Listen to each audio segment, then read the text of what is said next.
Hello and welcome to the program. This edition of Newsroom series covering Nigeria's Northeast. I am Bukola Koka. First, the day's top story.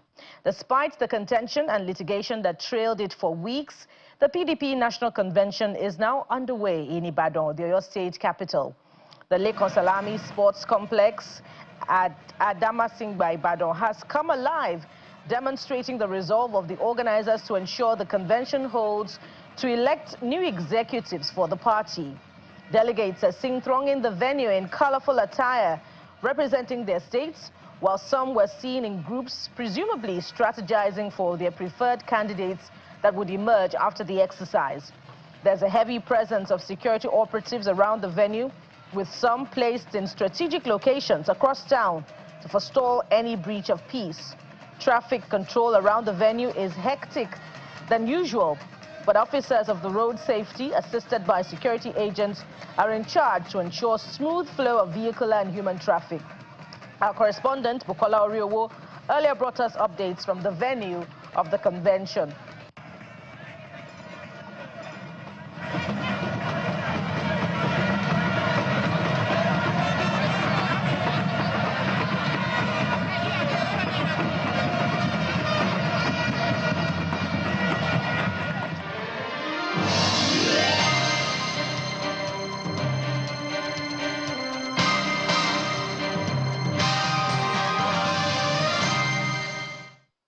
The headquarters of the Joint Task Force Operation Hadinkai in the Northeast says troops of 232 Battalion under Sector 4 of the theater have recorded a major breakthrough with the arrest of a key drugs supplier to Boko Haram terrorist Zubairu Mohammed at Uba town in Adamawa State.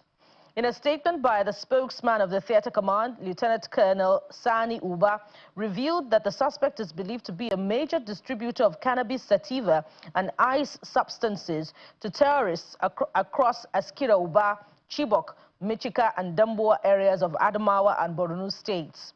Items recovered from him include 14 blocks of cannabis sativa valued at over 1 million naira, 43.9 grams of ice valued at over 3 million naira, and 2 army camouflage T-shirts reportedly used while peddling the illicit drugs.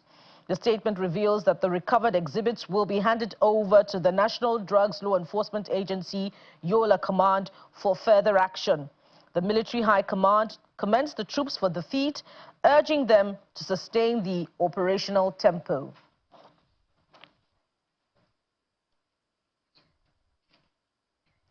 The newly appointed Chief of Army Staff, Lieutenant General Waidi Shaibu, has assured that his leadership will do something different to end the fight against insurgency, saying the Nigerian Army has the capacity to defeat the Boko Haram terrorists. Lieutenant General Shaibu disclosed this when he visited the headquarters of the Joint Task Force Operation Hadinkai in Maiduguri, the Borno state capital, to motivate the troops. While in Maiduguri, the Chief of Army Staff inspected the armory of Operation Hadinkai and visited army personnel who were injured while fighting Boko Haram insurgents. He pledged to improve the welfare of the troops and their logistics to enable them focus on the all-important function of protecting the nation's sovereignty.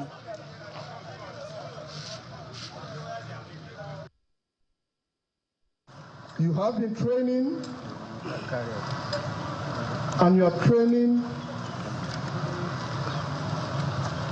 to defeat the terrorists that have been disturbing in the Northeast.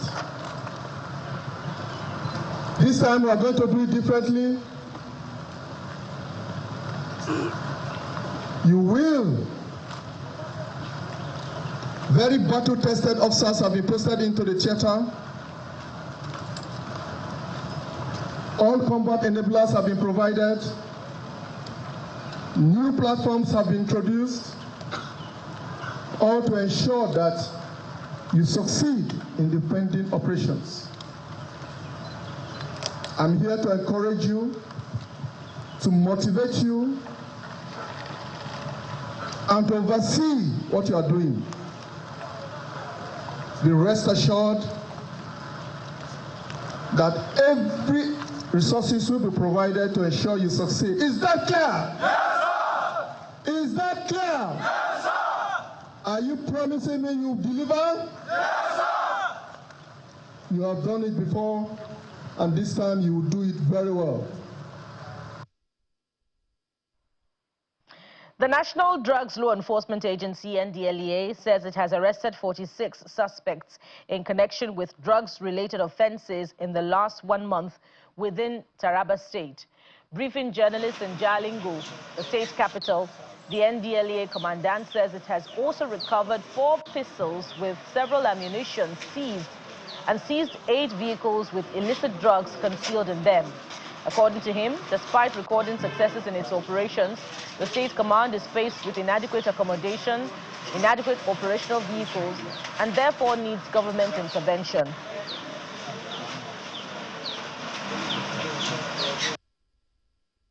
.05 in the month of October 2025 to date, the command conducted several intelligence-led operations across Jalingo, Wukari, Mutumbiu, Gembu, Balitakum, and Gashaka axis. Within this period, a total of 46 suspects were arrested for various drug-related offenses. 1,163.73 kilograms of assorted illicit drugs, including cannabis, that is marijuana, tramadol, methamphetamine, and other psychotropic substances were seized. 6.51 hectares of cannabis sativa farm was also destroyed. Drug joints were dismantled and dealers were apprehended and are currently undergoing prosecution. 8 vehicles were seized with illicit drugs concealed inside them. They are waiting to be forfeited by the Federal High Court. It will also interest you to know that during this period, on the course of our operations, we recovered 4 pistols with several rounds of ammunition from drug dealers.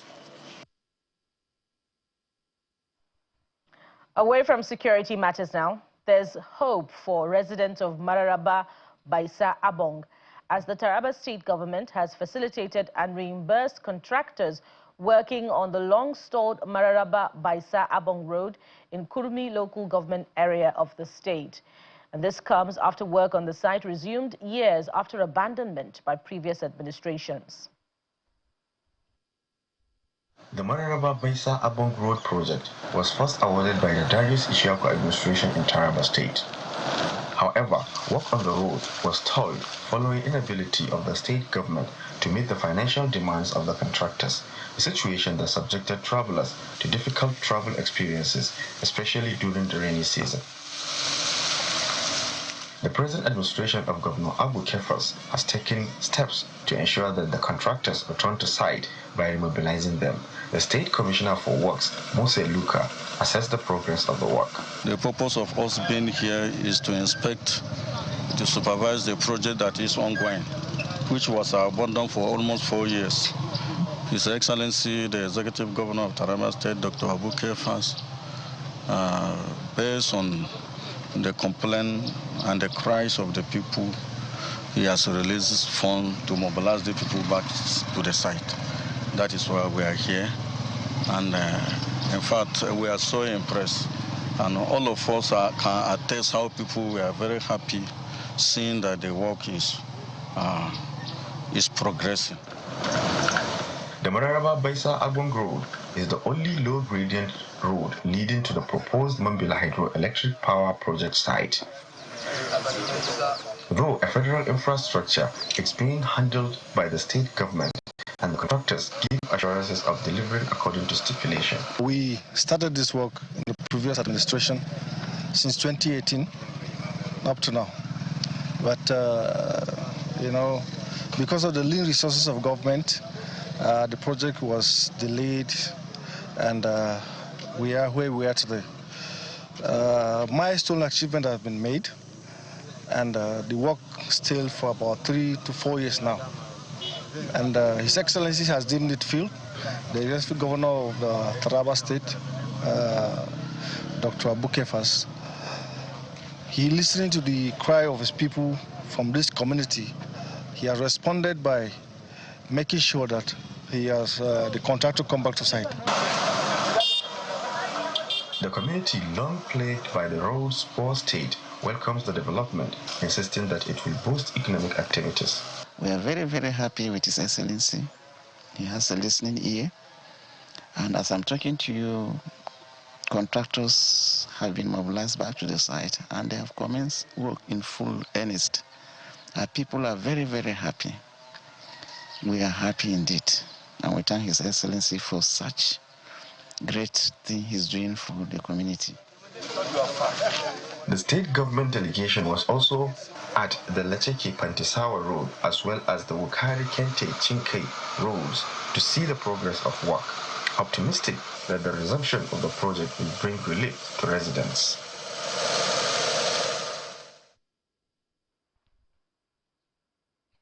As part of its Stabilization and Development Master Plan, the Northeast Development Commission has handed over Phase 1 of the 77-kilometer Damaturu-Magza Road in Yobe State for reconstruction. While handing over the project to the contractor, the Managing Director, NEDC, represented by the State Coordinator, Professor Ali Abbas, explained that the first phase of the project, which is 25 kilometers, would be undertaken by Greyland Multipurpose Limited. Damaturu-Magza Road, an interstate road, is one of the busiest, connecting many northeastern states, but had over the past decade become dilapidated. The Northeast Development Commission is taking the bull by the horns to reconstruct the route for easy accessibility as well as reduce rampant accidents along the road. Today, we are in one of these projects, which is the asphalt overlay, 25 kilometers of the Damaturu-Magza Road. And we are here today with the Honorable Commissioner, as well as the contractor and the consultant, to witness a symbolic handing over of this project site to Greyland Multiple Investment to start their work immediately. Apart from this road asphalt overlay, the Northeast Development Commission has also recently completed a bridge linking Damaturu and Gujuba, which was last year's flooding affected the road and the bridges. Even though it's a federal infrastructure, the state government is providing intervention for its rehabilitation. We are in Galda about a year ago, where we started that an important road in the state that is from Galda to Mutei. Everybody knows the importance of that road because it is going to open the agricultural potential of that area. And today, everybody knows the importance of this road from Damaturu to Buni to Magza. That is our border. Because if you took away the Damaturu-Maiduguri road, I think this is the next most important road in the state because of its potentialities. While committing to carry out qualitative work, the contractor is also guaranteeing timely completion within the contractual agreement. We have the courage to see that we finish this work within a specified period. So on or before the time they give us, we know that we are going to complete this work and started the next project. So the project is initially 77 kilometers from Damaturu to Magza. The phase 1 now is 25 kilometers. So immediately the Northeast Development Commission advised us that when we are about to finish this project, or 10 to 15 kilometers, they will come and see it. If we did a good job, they will award the remaining phase. So we started in time. The commission has so far completed a 2-span bridge along the Damaturu-Gujuba road, the 2-span 30-meter bridge at Jumbam, Kaliari in Tarmua local government area, and the 2-span 40-meter bridge along Tandari and Old Prison in Potoskum are nearing completion. When we return from this break, it will be time to touch on the education sector as Governor Inuwa Yahaya launches a task force committee on basic education. Stay with us for details just ahead.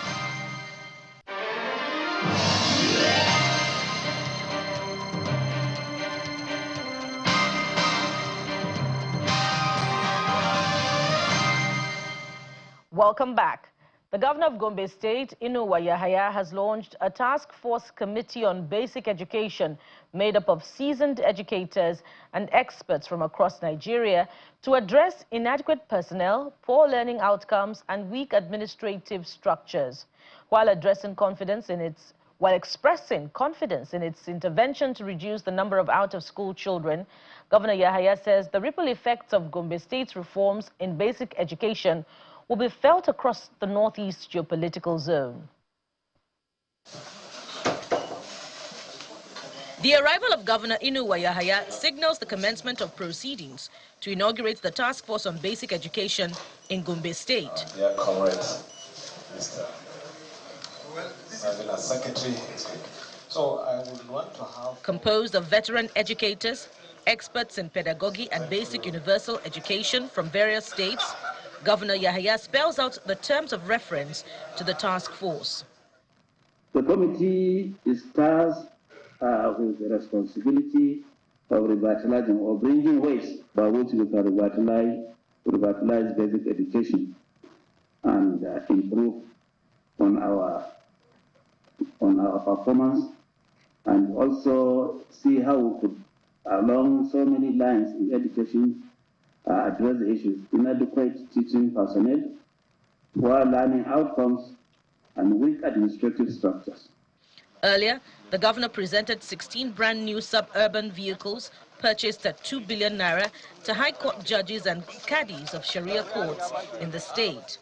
Vehicles are part of the facilities that any worker will require for mobility for him to do his work. We are hoping that the judiciary will really do this, because the governor has now done his own part. The challenge is now left to those that have benefited from it to see what difference it will make in the performance of their duty. This will not be all. You are very much aware of our concern for even retired persons. For those that know and don't know, you will recall that we are paying all our retirees up to 2023. Meaning, what will remain for us is just 2024 and 2025. And in the first quarter, we are paying that one. So if we have now solved this problem, we are paying civil servants on or before 24th.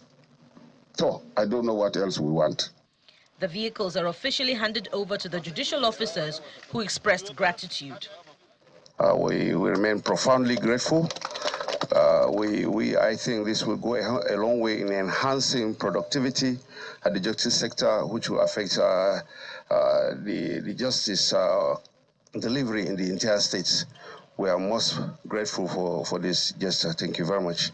With these exercises over the line, Governor Yahaya says his administration's strategic policies for developing Gombe State are gaining the required results. The appreciations will not be over. More from Gombe State. The Northeast Development Commission and Gombe State government have pledged continued support for young creatives and various shades of initiative that seek to deepen productivity in artificial intelligence amongst the youths in the 6 Northeast states. The commitment was made during the Northeast Festival of Literature, Creativity, Culture and Science 2025 Netflix, organized by Halima Factor Community Initiatives, where young creatives from the Northeast converged on Gombe State University to compete in poetry, dance, painting, science innovation and artificial intelligence to solve daily problems. These young creatives gather from different parts of the northeastern region in Gombe State for the Northeast Festival of Literature, Creativity, Culture and Science.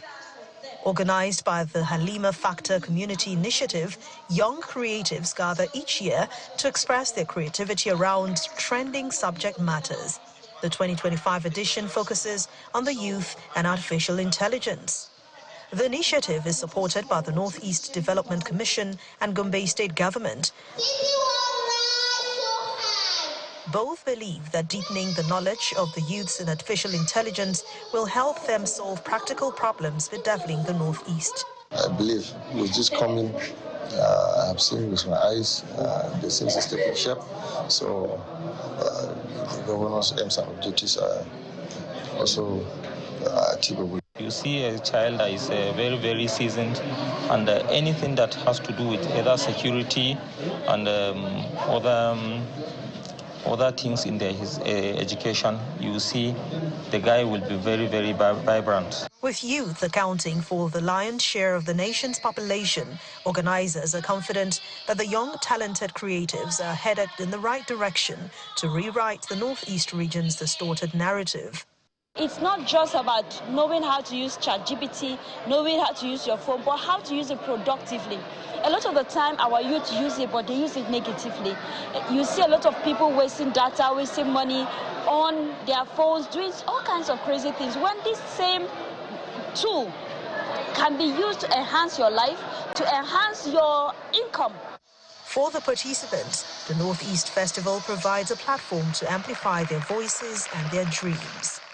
Me getting to present on the stage today, I feel like I am, improving.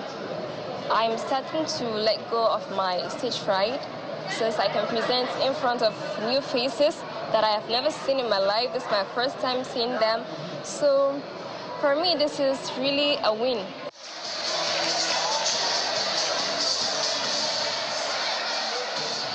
With strong institutional support and a growing passion for innovation, these youth are using art, technology and storytelling to reclaim their narrative and reimagine possibilities for the region. From poetry to AI-powered ideas, their voices continue to rise, reminding the world that the Northeast is rich with talent, resilience and hope. As this year's edition of Netflix comes to a close, organizers hope other regions will replicate this idea to create well-rounded national development. And finally, the Bauchi State Governor, Bala Mohammed, has met with both the old and newly appointed emirs in the state to discuss ways of accelerating development within the traditional institution. The meeting, convened at the governor's instance, focused on issues such as financing the new emirates, strengthening structures, promoting unity and collaboration, and ensuring that all emirates operate within the framework of the law. Our correspondent, Hajara Aliu, brings details in this next report. Governor Bala Mohammed has held 2 separate meetings with traditional rulers in Bauchi State. On the first day, he met with the 6 long-serving emirs. The meeting, held behind closed doors, did not allow media coverage. Afterwards, the secretary to the state government briefed journalists on the outcome. It's basically about the developments that have happened over the last 2-3 months and the plans for the government for the new emirates, especially in terms of their funding and their sustainability, in terms of the remuneration of the emirs and the district heads, and then of course calling on them to be very mindful of the law and of the rules and of regulations. On the second day, the governor met with the 13 newly appointed emirs and the Gunzar, marking his first official engagement with them since their appointment last month. That meeting also took place behind closed doors, with the governor meeting each emir individually.